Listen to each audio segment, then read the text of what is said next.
Serikali imeahidi kuendelea kuwekeza katika miundombinu ya michezo, kuimarisha michezo shuleni pamoja na kutambua na kukuza vipaji vya vijana ili kuwafungulia fursa zaidi katika ngazi za kitaifa na kimataifa. Askofu wa Kanisa la Kiinjili la Kilutheri Tanzania KKKT Dayosisi ya Meru Elias Kitoi Nasari amewasihi Wakristo na kuombea mkutano mkuu wa dayosisi hiyo utakaoambatana na uchaguzi wa askofu wa awamu ya 3.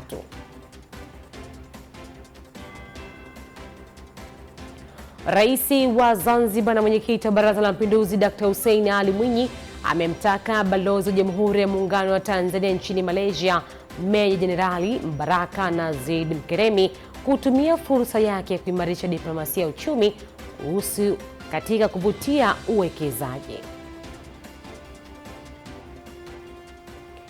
Na mamlaka ya mapato Kenya KRA imepewa mamlaka kubwa zaidi ya kuchukua hatua dhidi ya wanaokiuka sheria kwa kutokulipa ushuru wa nyumba, ikiwemo kusitisha akaunti za benki na kutaifisha mali za wadaiwa. Habari za sasa, mtazamaji wa Upendo TV, nakaribisha katika Upendo TV habari siku ya leo. Langu jina ni Jilen Sikwichi, nitakuletea hapa habari za kitaifa na habari kutoka mataifa mbalimbali, na hapa baadaye basi utakujia hapa utabiri wa hali hewa kutoka Mamlaka ya Hali ya Hewa Tanzania TMA. Na tuanze na habari za kitaifa. Tukianzia kule mji kasoro bahari mkoani Morogoro. Serikali imeahidi kuendelea kuwekeza katika miundombinu ya michezo, kuimarisha michezo shuleni pamoja na kutambua na kukuza vipaji vya vijana ili kuwafungulia fursa zaidi katika ngazi za kitaifa na kimataifa.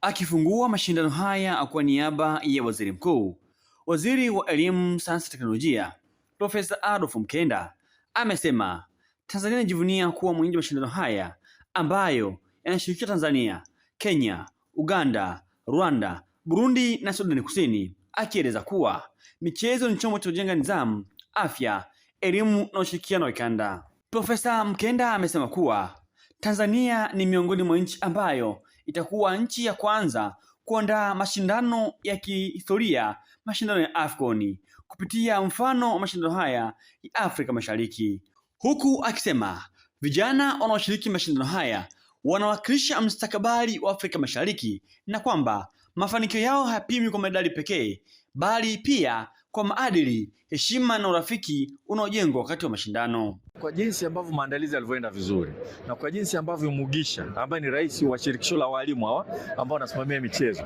alivyoeleza maandalizi yalivyokuwa mazuri na walivyofurahia, hapana shaka kwamba Tanzania itakuwa kinara katika kuandaa na kuwa wenyeji wa mashindano AFCON vizuri zaidi, na naamini tutakuwa namba 1 katika hizi nchi 3 ambazo zinaendeleza michezo. Lakini kubwa, michezo yenyewe vile vile inazidi kujenga umoja kati ya nchi zetu.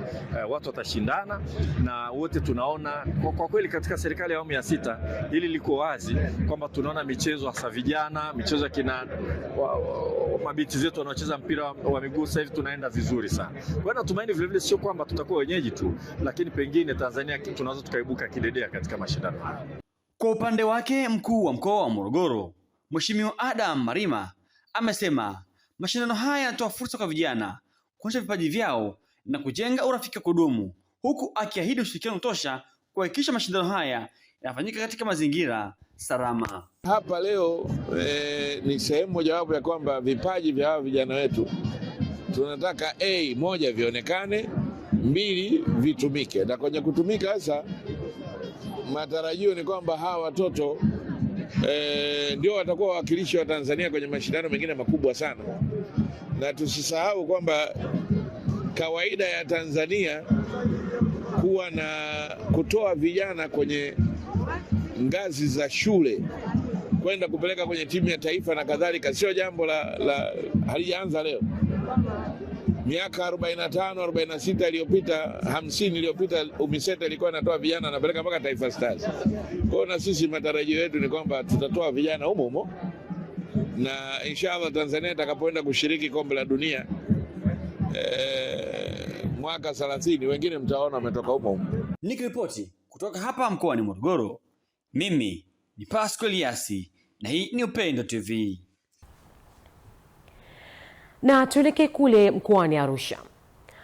Askofu wa kanisa la Kiinjili la Kilutheri Tanzania KKKT Dayosisi ya Meru Elias Kitoi Nasari amewasihi Wakristo wa kuombea mkutano mkuu wa dayosisi hiyo utakaoambatana na uchaguzi wa askofu wa awamu ya 3 unatarajiwa kufunguliwa Jumapili Agosti 23 na kudumu kwa siku 3 mkoani Arusha.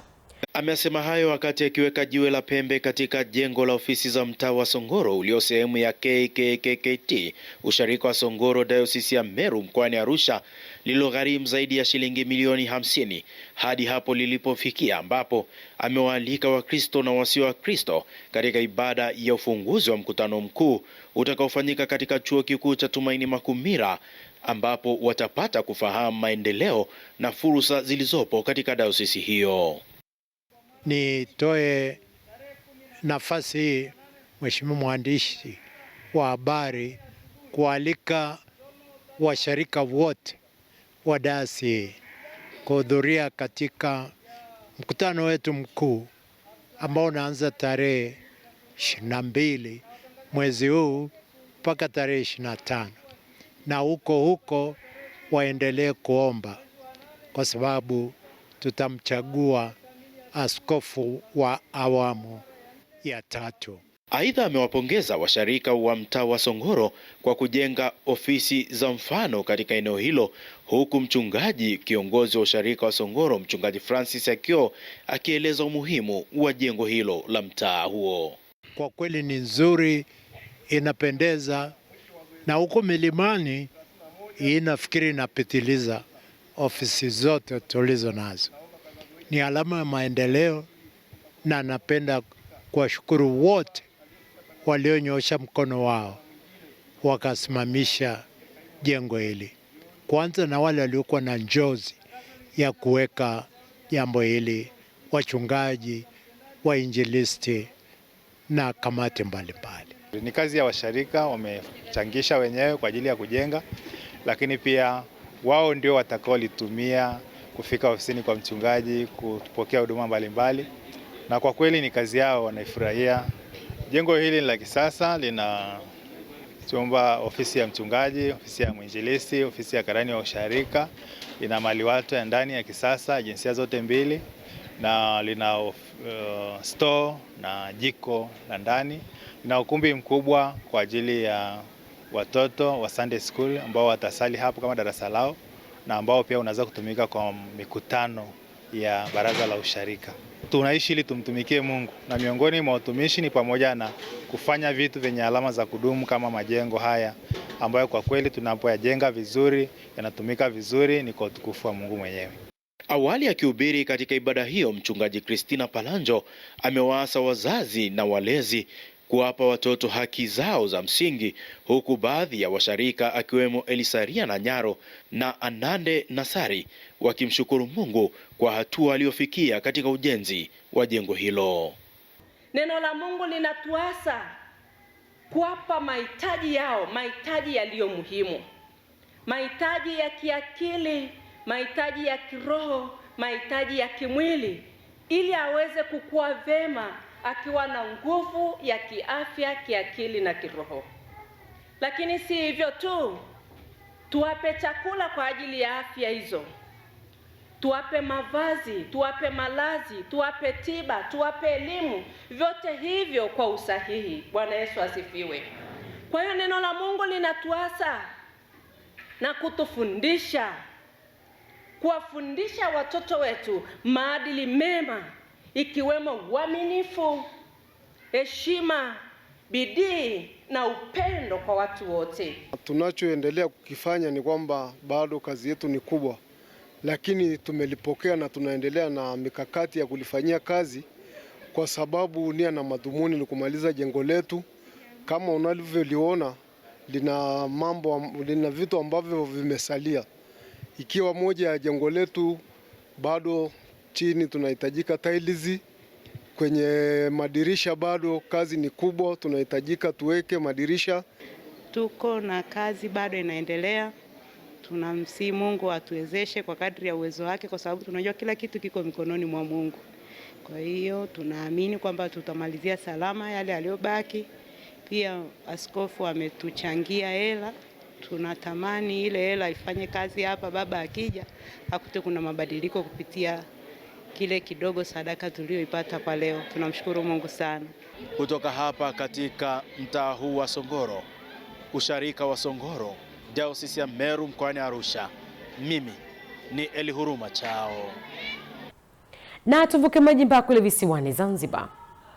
Rais wa Zanzibar na mwenyekiti wa Baraza la Mapinduzi Dr. Hussein Ali Mwinyi amemtaka balozi wa Jamhuri ya Muungano wa Tanzania nchini Malaysia, Meja Jenerali Mbaraka Naziad Mkeremi, kutumia nafasi yake kuimarisha diplomasia ya uchumi, hususan katika kuvutia uwekezaji, kukuza biashara na kuongeza idadi ya watalii wanaotembelea Zanzibar.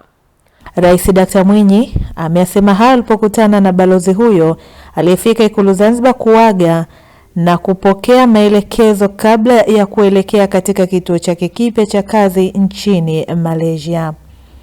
Amesema Malaysia ni miongoni mwa nchi zilizopiga hatua kubwa kiuchumi, hivyo kuna umuhimu wa kutafuta wawekezaji kutoka nchini humo na kuhamasisha kutumia fursa mbalimbali zilizopo Zanzibar, hususan katika utalii, huduma za hoteli pamoja na makazi na maeneo mengine yanayohusiana na uchumi wa buluu. Watu wetu wengi wanasoma Malaysia. Tumekuwa tunapata wakati mwingine scholarships za muda mrefu na muda mfupi, na wakati mwingine vijana wanajitolea kulipia wao wenyewe. Kuna kundi kubwa la Watanzania wanaosoma Malaysia. Vyuo vyao ni vizuri. Kwa hiyo tungependa tuongeze ushirikiano katika eneo la elimu, kwa maana ya kupata scholarship zaidi ikiwezekana, kwa maana ya kufanya ile wanaita university to university collaboration, exchange visits, na kwa hiyo tuwashawishi katika swala la kuangalia tunawezaje tukashirikiana au tukafanya ushirikiano wa vyuo vikuu baina ya nchi zetu. Amesema Zanzibar ina fursa kubwa katika sekta za uvuvi, mafuta na gesi pamoja na utalii, na amesisitiza umuhimu wa kuzitangaza fursa hizo ili kuvutia uwekezaji zaidi kutoka Malaysia na kuongeza idadi ya watalii kutoka nchini humo.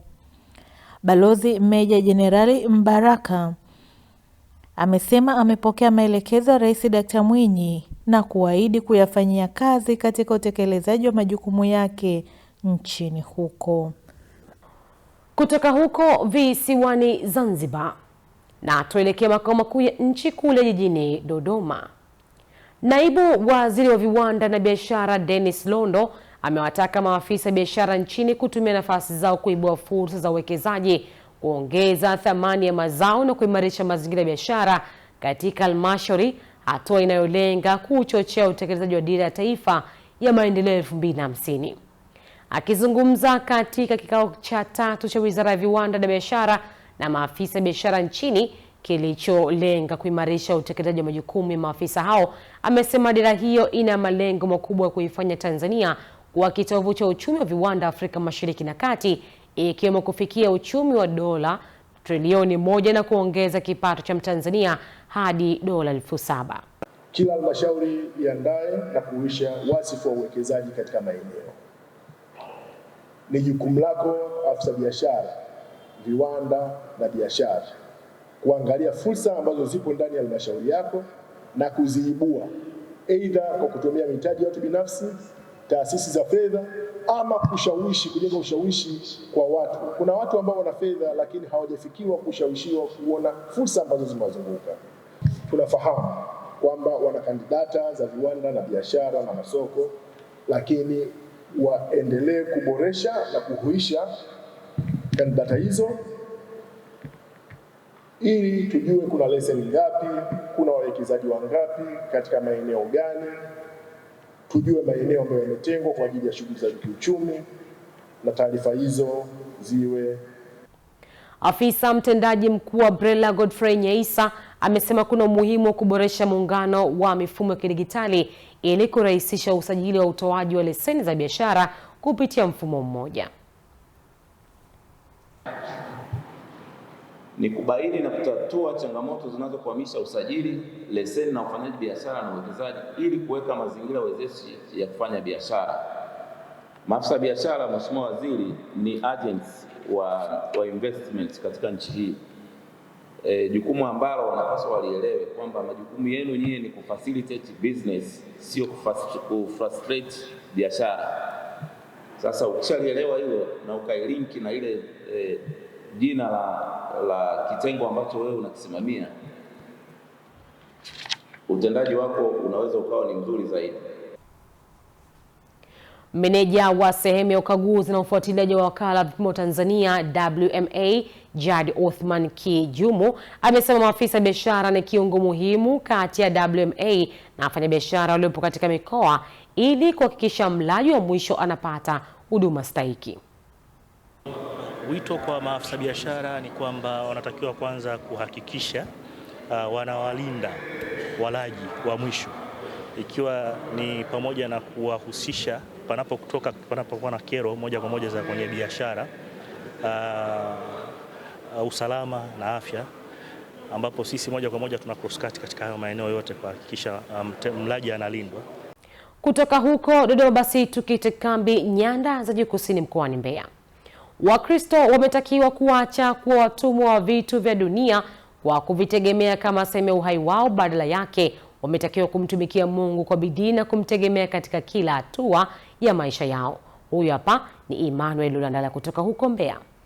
Wito huo umetolewa na mchungaji wa kanisa la Kiinjili la Kilutheri Tanzania KKKT Dayosisi ya Konde Mesco Mlowe wakati wa ibada ya kumuingiza kazini katibu mtunza hazina wa usharika wa Itete Jimbo la Kati Ibrahim Mwakajegera, ambapo mchungaji Mlowe amesema Wakristo wanapaswa kuwa watumwa wa Yesu Kristo ambaye ndiye kweli na uzima badala ya kutawaliwa na mali na vitu vya dunia. Kuna watu wamekwisha kuwa watumwa.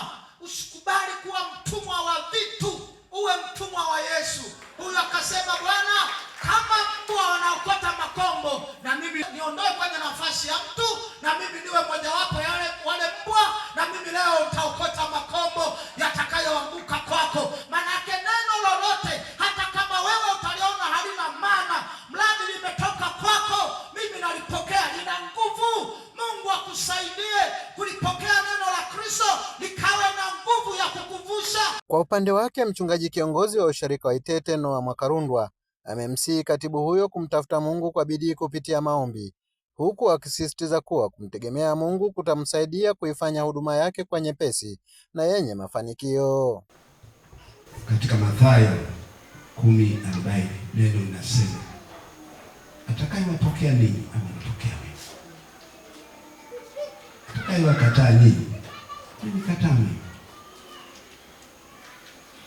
Lakini msifungue mlango wa kukataliwa, ila tengeneza mlango wa kukubaliwa.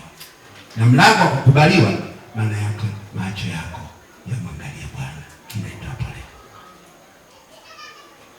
Mwisho niseme, usitumie uzoefu katika kazi ya Mungu.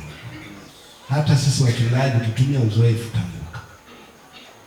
Ndio maana ya kufanya maombi kila itwapo leo, ili Mungu alete maarifa mapya ya kuishi. Tunaowatumikia ni wanadamu. Leo watasema shikamoo, jioni watasema habari gani. Ni huyo huyo aliyesema shikamoo asubuhi. Kwa hiyo simama na Bwana. Akizungumza baada ya kuingizwa kazini, katibu Ibrahim Mwakajegera amewashukuru Wakristo waliohudhuria ibada hiyo na kwa ushirikiano wao katika kuendelea kujenga kazi ya Mungu, huku baba mzazi wa katibu huyo Andondile Mwasambola amewashukuru Wakristo kwa kuendelea kumwombea na kumtia moyo katika safari yake ya utumishi. Ninawashukuru sana kwa nafasi hii. Nikizungumza hivi usharika wa Itete, mimi kama mimi kweli, kwa moyo wa kweli, mmeniheshimisha pakubwa mno mno mno. Naongea kutoka moyoni kwa sababu mnanifahamu, lakini nafasi hii ambayo mnanikabidhi rasmi leo na asili ya kwangu ni vitu viwili tofauti ambavyo vinabishana. Kwa Wakristo nawashukuru sana sana sana kwa nafasi hii. Asanteni sana na Mungu awabariki. Nashukuru kwanza, nawashukuru wachungaji wangu Na washukuru wachungaji wangu, Mungu awajalie, Mungu awainue. Nimepokea neno moja hapa ambayo nimehubiriwa na mchungaji wangu, limeingia na tena nitalifanyia kazi. Nikiripoti kutoka usharika wa Itete, jimbo la Kati, Emmanuel Lulandala, Upendo TV. Asante sana mwandishi wetu Emmanuel Lulandala kutoka huko mkoani Mbeya. Tuelekee kule Kigoma. Serikali imeanza ujenzi wa chelezo ya kutengeneza meli mpya zitakazotumia katika ziwa Tanganyika kwa mikoa ya Kigoma, Rukwa na Katavi sambamba na nchi jirani zinazozunguka ziwa hilo, mkakati unaolenga kujenga meli kubwa na kurahisisha shughuli za usafirishaji kwa njia ya maji. Kutoka mkoani Kigoma, mwanahabari wetu Kadislaus Ezekiel na taarifa kamili. Mradi wa ujenzi wa chelezo pamoja na meli ya kubeba abiria 600 na tani 400 za mizigo unatekelezwa kijiji cha Kaseke, halmashauri ya wilaya Kigoma mkoani Kigoma, ambapo waziri wa uchukuzi Profesa Makame Mbarawa amefika kukagua mradi huu, kwanza akipokea taarifa ya utekelezaji mradi. Tuna kazi ya kujenga site kwa ajili ya ujenzi na pia kwa methodology ambayo tutatumia kulaunch hiyo meli tunatumia floating dock. Kwa pia tutakuwa tuna kazi ya kujenga floating dock, lakini pia tuna kazi ya kujenga meli. Kwa maana yake kuna miradi mitatu yote inaendelea. Lakini kwa jinsi tulivyojipanga hakutakuwa na ucheleweshaji wa muda. Meli hii inabidi jengwe kwa muda wa miezi 24. Na sisi hapa tumewaomba tu serikali miezi 5 tu kwa ajili ya kukamilisha ujenzi wa site hii.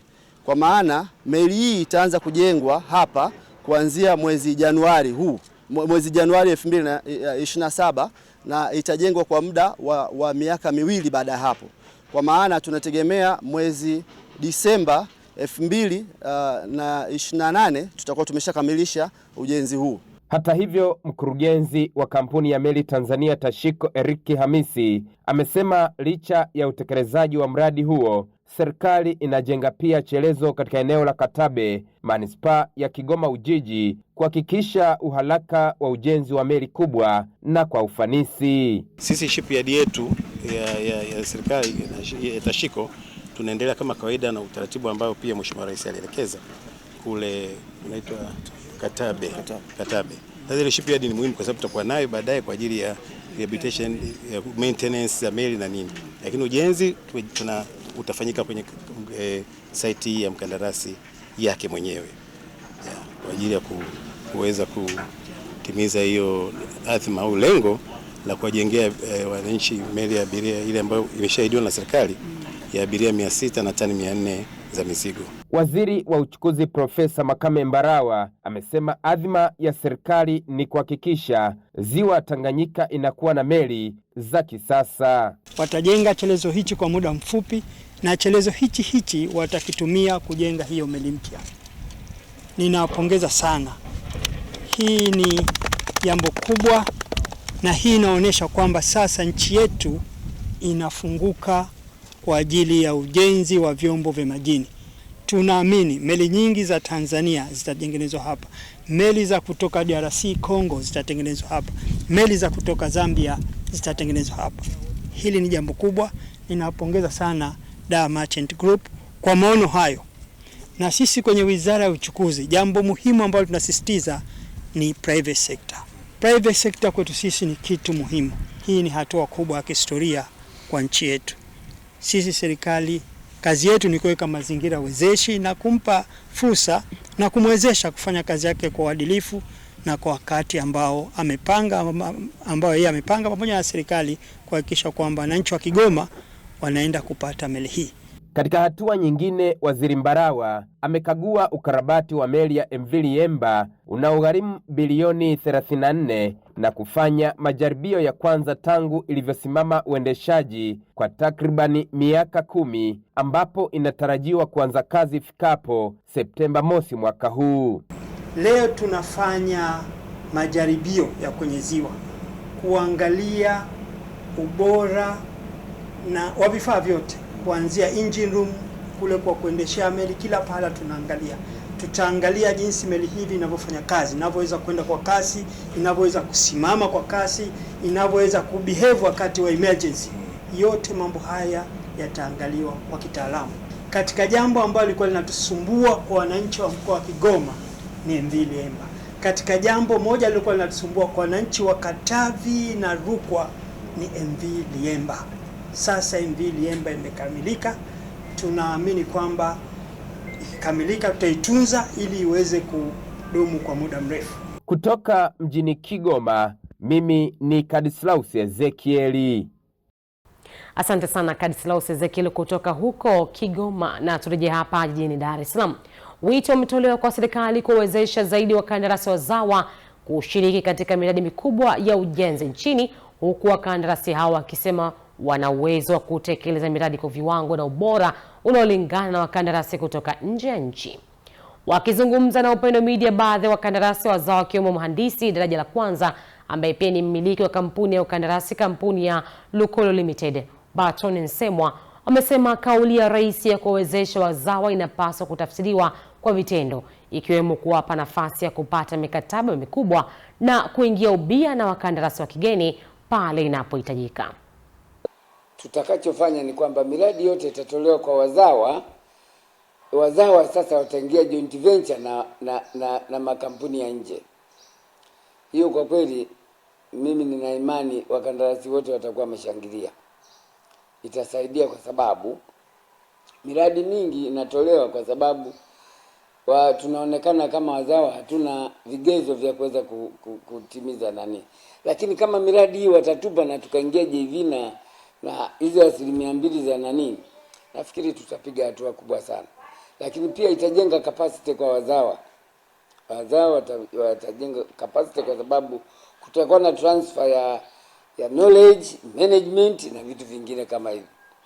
Mkandarasi mzawa na mkurugenzi mtendaji wa kampuni ya Platinum Hassan Lema amesema wakandarasi wazawa wana uwezo, utaalamu na wajibikaji wa kutekeleza miradi yenye tija. Hivyo serikali na jamii wanapaswa kuendelea kuamini na kuwapa kazi. Tunajiita kampuni ambayo hatu compromise quality yetu. Sisi tunaishukuru serikali ya Mama Samia kwa kuamini wakandarasi wazawa na kuendelea kutoa kazi. Hata ukiangalia sio sisi tu, kuna wakandarasi wazawa wengi. Unaona sasa hivi miradi imeshikwa 1% kubwa na wakandarasi wazawa. Kwa hiyo hicho ndio tunashukuru pia kwa serikali yetu kuweza kutuamini. Nao baadhi ya wadau wakiwemo mhandisi Richard Mwambije wamesema fursa za kazi kwa wakandarasi wazawa zipo, hivyo wekezaji wanaopata miradi mikubwa nchini wanapaswa kuwatumia wazawa badala ya kuleta wakandarasi kutoka nje, hatua itakayochangia kukuza uchumi na kufikia malengo ya dira ya maendeleo ya 2050. Nikiongelea changamoto ambazo tunakumbana nazo katika utekelezaji wa hii miradi, generally kama makampuni wazawa, kwanza ni upatikanaji wa material. Katika utekelezaji wa miradi mikubwa, pia quantity of material inakuwa inahitajika kwa kiwango kikubwa. Kwa hiyo kama kampuni haya labda trucks au nini kwenda kufuata hayo material na ukakuta material yako pungufu au hayapatikani hapa karibu, inabidi utume gari kwenda nje, inakuwa ni changamoto. Nitoe pongezi kwa serikali yetu kwa namna ambavyo imetupa nguvu wakandarasi wazawa, lakini pia mbali na pongezi, endelee kutoa wito kwa Watanzania wenzetu kutuamini, kushirikiana pamoja na sisi ili kufanya ujenzi wa viwango vya. Tukiwa bado hapa jijini Dar es Salaam, baraza la madiwani halmashauri ya manispaa ya Kinondoni limeazimia kukopa jumla shilingi bilioni 100 kwa ajili ya kutekeleza miradi ya miundombinu ya barabara, madaraja pamoja na mitaro ya maji ya mvua ama miundombinu ya maji taka kabla ya kufika kipindi cha mvua za El Nino. Akizungumza katika mkutano huo, mstahiki meya wa halmashauri ya manispaa ya Kinondoni Songoro Hamis Mnyonge amesema hayo wakati walipokutana kujadili changamoto mbalimbali zinazoikabili halmashauri hiyo, ikiwemo utekelezaji wa miundombinu mbalimbali ya maendeleo, hususan miundombinu ya afya, elimu na barabara. Kwa hiyo baraza la madiwani leo kwa kauli moja limepitisha andiko ambalo limeandaliwa na wataalamu wetu kwa maelekezo ya waheshimiwa madiwani lenye jumla ya shilingi bilioni 100 ambazo zitakwenda kutekeleza kujenga jumla kilomita 67, na ujenzi huu utafanyika kwenye kata zote 20 na mitaa yetu 106 ndani ya manispaa ya Kinondoni, na hautakuwa ujenzi wa barabara peke yake, bali pia mitaro mikubwa itakao kusanya maji na kusafirisha maji kwenda baharini. Aidha, mstahiki meya Songoro Mnyonge ametoa onyo kali kwa wananchi wezi na madereva wote wazembe na walevi ambao wanaharibu miundombinu ya barabara ikiwemo kugonga taa za barabarani. Watachukuliwa hatua kali za kisheria ikiwemo kulipa faini ya shilingi milioni 2 hadi milioni 5. Tumekuwa na watu wazembe, tumetembea kwenye nchi za wenzetu, kugonga taa adhabu yake ni kubwa sana. Kwa hiyo na sisi kama manispaa ya Kinondoni tunatamka kuanzia leo, dereva yoyote mzembe, mlevi, asiyewajibika vizuri barabarani, akigonga taa iliyowekwa na manispaa, mimi si wasemei wenzetu wa TANROADS, tunazo taa zetu sisi manispaa tumeweka, tumetumia zaidi ya bilioni 2 kufunga taa za barabarani. Ukigonga taa yetu tukakukamata, faini yake ni kuanzia shilingi milioni 2 mpaka milioni 5, kulingana na uharibifu ambao utakuwa umeufanya kwenye ile taa, kwa sababu ni lazima tupate fedha za wewe mwenyewe utoe ili ile taa iweze kurudishwa kama ilivyokuwa. Wakizungumza kwenye kata tofauti, baadhi ya madiwani waliohudhuria katika mkutano huo akiwemo diwani wa kata ya Mabupande Andrew Mashimba na diwani wa viti maalum manispaa ya Kinondoni Salvina Msula wameahidi kwenda kushirikiana na wananchi katika kusimamia miradi mbalimbali itakayoanzishwa. Kinondoni. Ikumbuke manispaa ya Kinondoni tuna barabara, mtandao wa barabara takriban kilomita 1660, lakini barabara chache sana ambazo ni takriban kilomita 225 ambazo ziko na lami au zege. Barabara nyingine bado ziko hali mbovu. Lakini leo madiwani kwa pamoja tumelizia mpango kwa kuweza kukopa bilioni 100 ambazo zitaweza kusaidia kujenga barabara za takriban kilomita 65 kwa kata zote 20 za manispaa ya Kinondoni. Mpango huu ni mzuri, sisi kama madiwani tumeupokea na sasa hivi tumeuruhusu uende katika hatua za juu zaidi kwa sekretarieti ya mkoa hadi wizara ya TAMISEMI kwa ajili ya kuweza kuidhinishwa ili mpango uweze kutekelezwa. Tunashukuru sana jamani. Kuna vitu vingi tumeazimia, lakini tumeazimia ujenzi wa barabara ambao ndio imekuwa kero kubwa sana kwa wananchi, na tumeazimia kwenda kutafuta mkopo kwa taasisi za benki ili tuweze kujenga barabara kwa mitaa yote au kwa kata zote 20 za manispaa hii ya Kinondoni.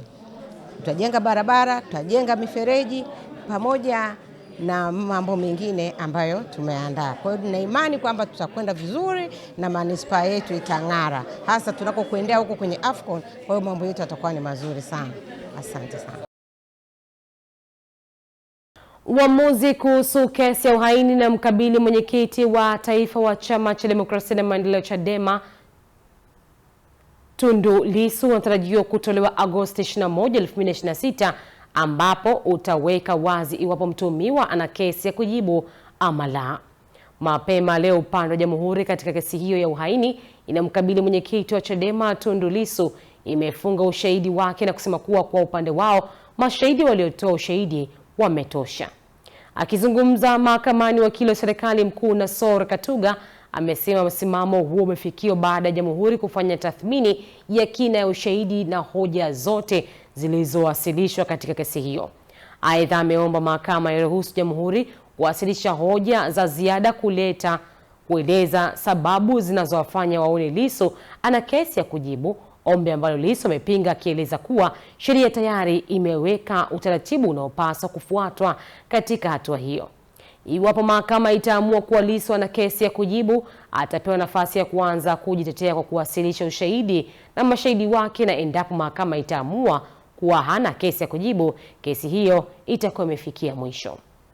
Baada ya kusikiliza hoja za pande zote mbili, kiongozi wa jopo la majaji Jaji Dastan Ndunguru amesema wanahitaji kupata muda wa kusoma mawasilisho, hivyo watatoa uamuzi Agosti 21, 2026.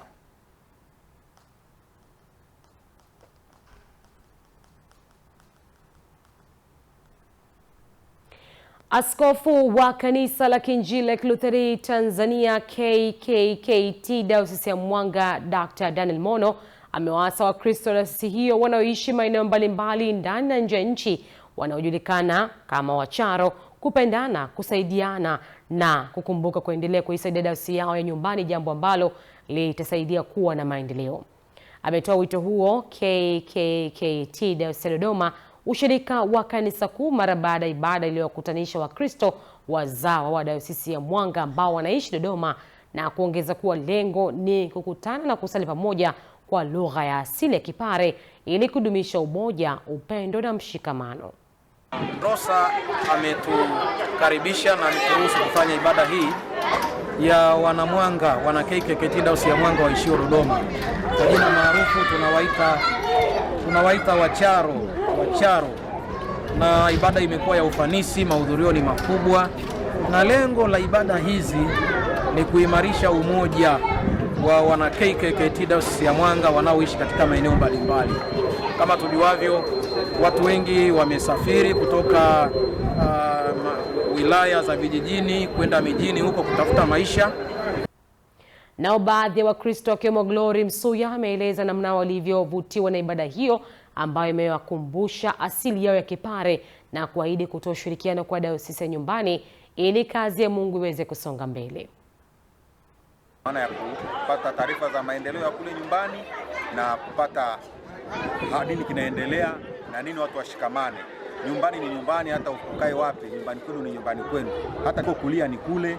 Na sisi tunapaswa turudishe vizazi vyetu, kwa maana watoto wajukuu kama tutakuwa nao Mungu atakavyopenda, ni jambo ambalo ni nzuri sana. Ametupa kitu ambacho ni kikubwa, tunapaswa kukiendeleza na kiendelee katika mikoa mingine ambayo watu wapo wanaohusiana na kanisa letu kwa ajili ya kazi ya Mungu. Na tunaendelea kumpongeza askofu aliyepo sasa hivi kwa sababu anafanya kazi kubwa sana ya kurekebisha mambo mbalimbali na kutekeleza majukumu ya dayosisi. Ibada hiyo ambayo imepambwa na tenzi mbalimbali za Kipare imekuwa kivutio kwa Wakristo na watoto wao na mfano bora kuigwa kwa kizazi chao.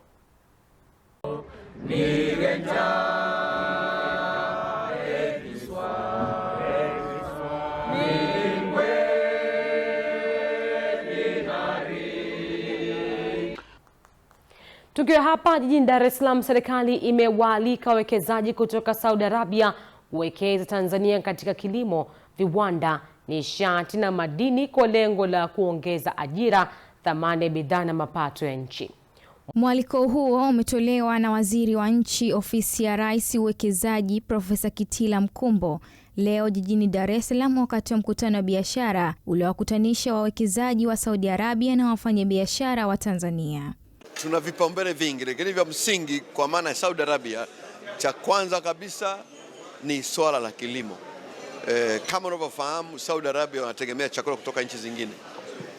Usalama wa chakula wa Saudi Arabia, na nimewahakikishia hapa kwamba sisi tuna nafasi nzuri sana ya kuweza kuwapa usalama wa chakula, kwa maana kwamba tunawakaribisha kuja kuwekeza kwenye kilimo cha biashara kikubwa, tunawakaribisha kuja kuwekeza kwenye uchakataji wa mazao, ili mazao yakichakatwa hayo yaweze kwenda kuuzwa katika nchi zao. Lakini msisitizo mkubwa kwa sasa ni kwamba tunataka kwenda kuuza bidhaa ambazo zimeongezwa thamani hapa Tanzania ili tuzalishe ajira. Mwenyekiti mwenza Baraza la Biashara la Saudi Arabia, Abdurrahman Al-Thobaiti, amesema wawekezaji wa nchi hiyo pia wameeleza nia ya kuwekeza katika sekta ya nishati, huku kampuni ya Saudi Gold ikitangaza mradi wenye thamani ya takriban dola milioni 500. We had very good remarks from minister, from excellencies, ambassadors. Aidha, majadiliano ya uwekezaji mwingine katika sekta ya nishati wenye thamani ya dola milioni 600 hadi 700 yamefanyika. 2050, na sisi kama sekta binafsi tunajua hatuwezi kufikia malengo hayo pasipokuwa na washirika wa nchi mbalimbali. Naam, hadi kufikia hapo mtazamaji, sina la ziada. Tuweke nukta katika habari za kitaifa. Tupate mapumziko mafupi, kisha nitakaporejea hapa tutaangazia habari za kimataifa. Tafadhali usiondoke.